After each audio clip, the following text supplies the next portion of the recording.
থাইল্যান্ডের ব্যাংককে বিমস্টেক শীর্ষ সম্মেলনে নৈশভোজের টেবিলে দেখা হলো প্রধান উপদেষ্টা ডক্টর মোহাম্মদ ইউনূস ও ভারতের প্রধানমন্ত্রী নরেন্দ্র মোদীর।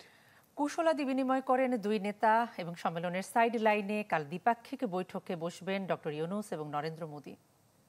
বিশ্বমানের থার্মিক্স রড, সালাম স্টিল থার্মিক্স, দেশের একমাত্র থার্মিক্স রড। থাইল্যান্ডের ব্যাংককের একটি হোটেলে বিমস্টেক শীর্ষ সম্মেলনের আনুষ্ঠানিক নৈশভোজ। প্রধান উপদেষ্টা ডক্টর মোহাম্মদ ইউনূস সহ সদস্য রাষ্ট্রের সরকার প্রধানরা এতে যোগ দেন। প্রধান উপদেষ্টাকে নৈশভোজে স্বাগত জানান থাইল্যান্ডের প্রধানমন্ত্রী পেতংতাং সিনোয়াত্রা।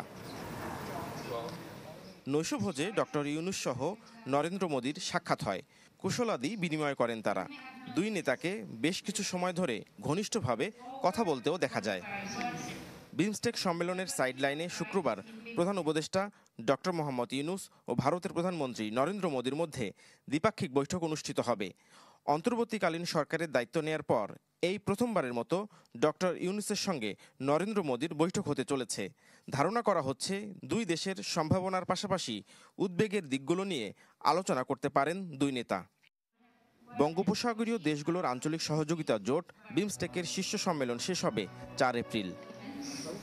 নাফিউল ইসলাম লিঙ্কন, চ্যানেল 24, ব্যাংকক, থাইল্যান্ড।